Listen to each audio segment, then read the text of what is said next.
Go. Okay, I just want to mention one thing. Going back to one of those questions with the bins, grades. Let's say you have something like this, grades, and for 50, 50 to 60, 60 to 70.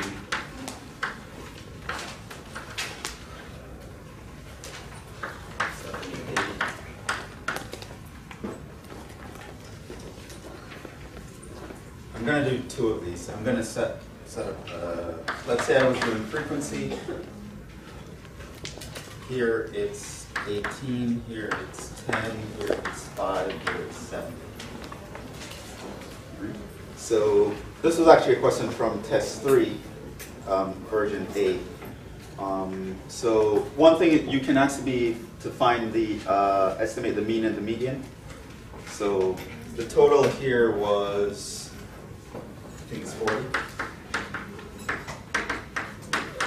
Right. So let's actually run through this, see if you remember. How would you estimate the mean?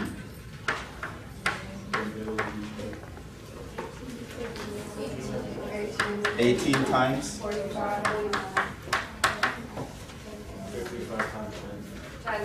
10 times 55 plus 5 times 65.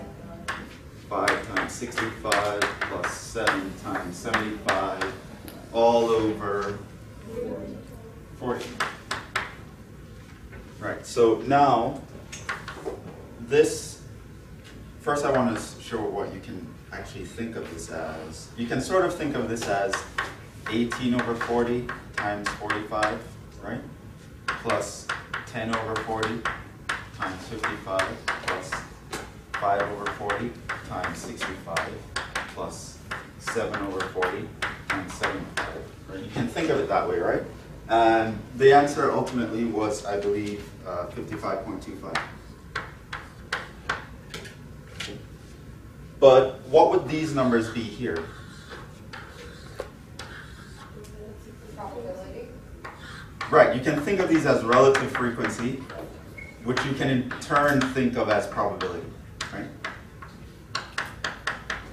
Right, it sort of looks like an expected value, right? The probability of x times the x value, right? So notice that, wanted you to notice that. Second thing I wanted you to notice is, what if you're looking for the estimate of the median?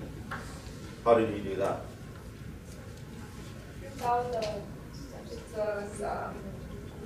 Right, so we found halfway point of this, right? So in other words, we took halfway point equals 40 over 2, which notice is the same as taking 0.5 of 40, right? Emphasis on the 0.5, which I shall make later. So we got 20, right? So we need the 20th position. Right? And what do we do now? So where does that put us? 18 of the positions are filled here, which means I need 2 more, which is going to put me in this bin here. Right? So I'm 2 steps into bin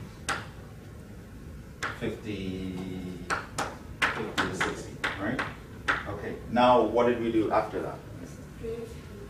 Step 10 divided by 60.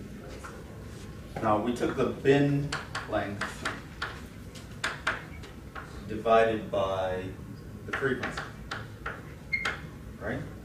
This is what we call the step size, right? And that would have been, in this case, 10 over 10, which is 1. And so we use the formula that the median is just approximately the left point plus step size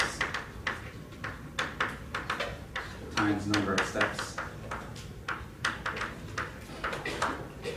And this was equal to, in this case, it would have been 50 plus 1 times 2. Right, so the approximate for this one would have been 52. Right, so we did that. Now, when I was teaching this, someone asked, well, What if they never told you frequency? What if they only gave you relative frequency?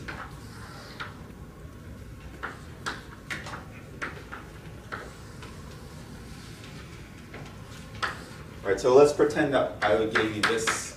We're going to redo the same problem, but instead now I'm not going to give you frequency, I'm going to give you relative frequency.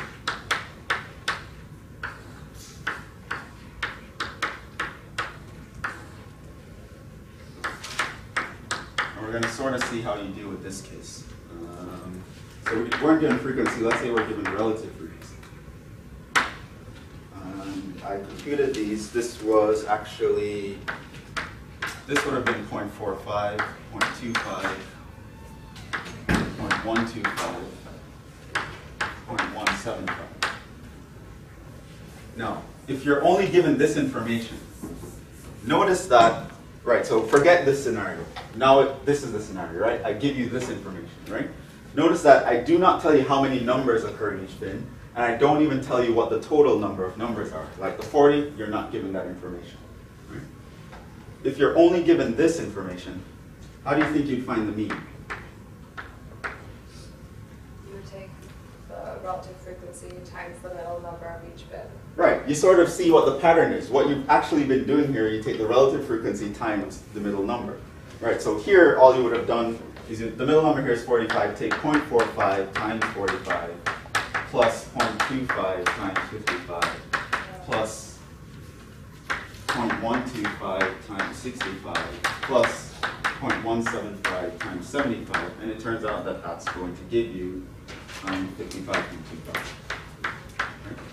Just sort of matching this up. So you actually don't have to know what the total is or the frequency in each bin. You can literally use just the relative frequency in place of these numbers. Also, if I ask you to look for the median, it's going to be hard to think of a physical interpretation to the numbers, but the idea is pretty much the same way in which we use frequency here, you can sort of use relative frequency instead. And the numbers sort of won't make sense in the beginning, but it actually works out mathematically. Again, you can sort of think of it as probabilities for this to make sense. So the first thing you have to notice is that we don't know the total, but as far as a probability is concerned, we want the position of 0.5, right?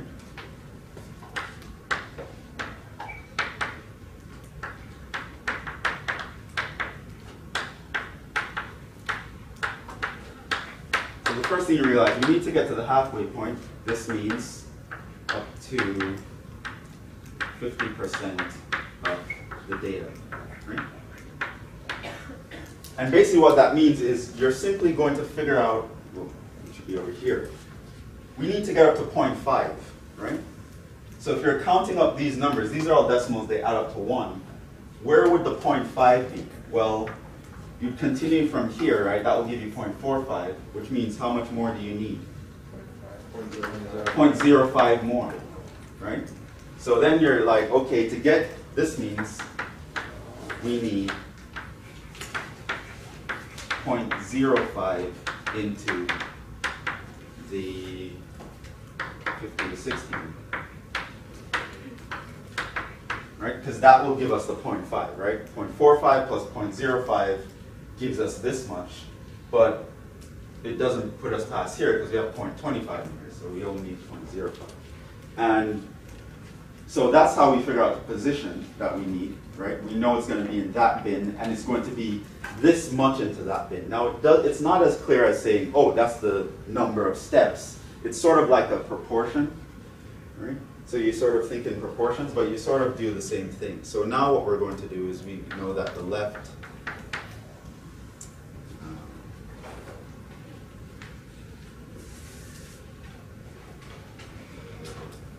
I want to call. Huh? Yeah, so we figured out this. This is equivalent to figuring out this. Now we have to figure out this to use this equation.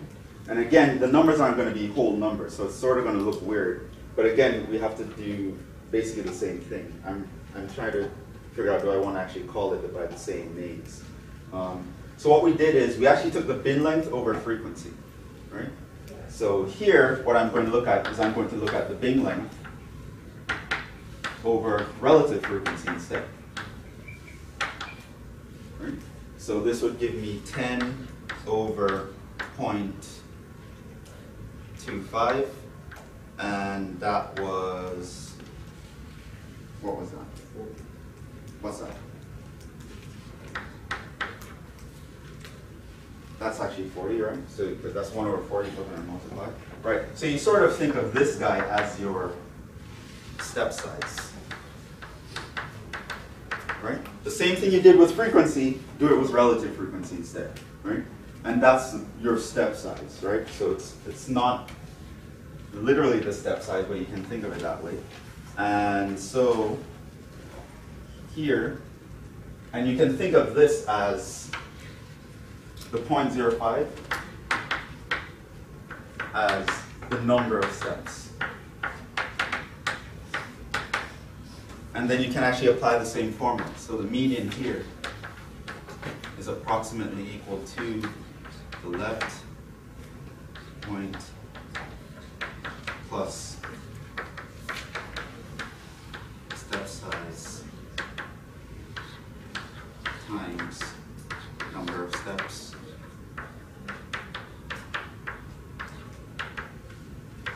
which again, this is going to be 50 plus our step size here was 0.05, and this guy here is actually 40.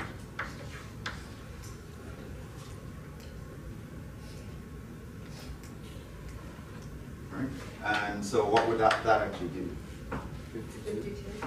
52. So you see, you actually get the same answer.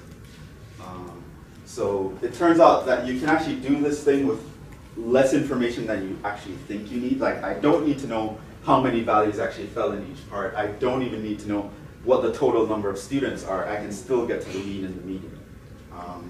Now, I was asked this question, I was like, don't worry about it, because it never showed up on a final, but I saw the proposed final recently, and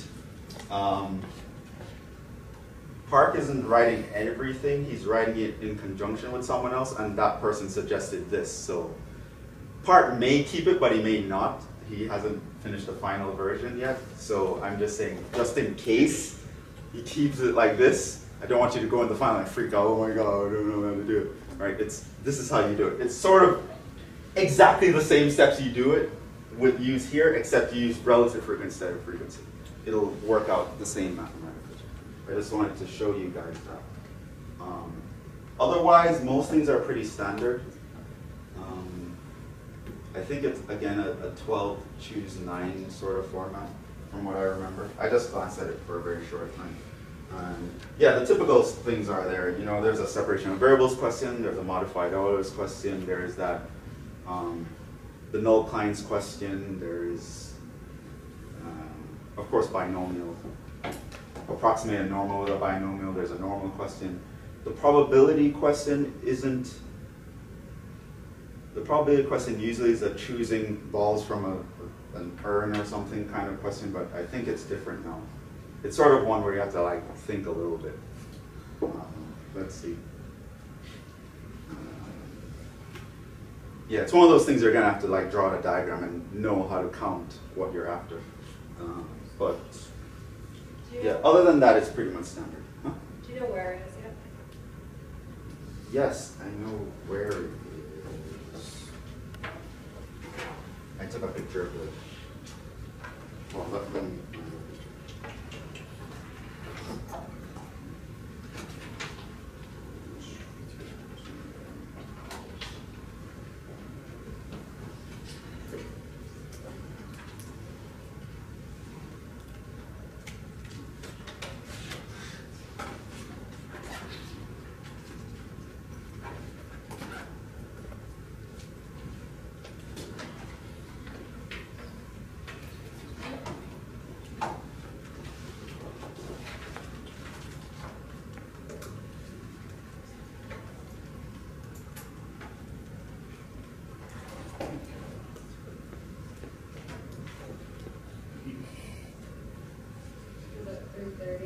Yeah, it's at 3:30 to 5:45. I don't think.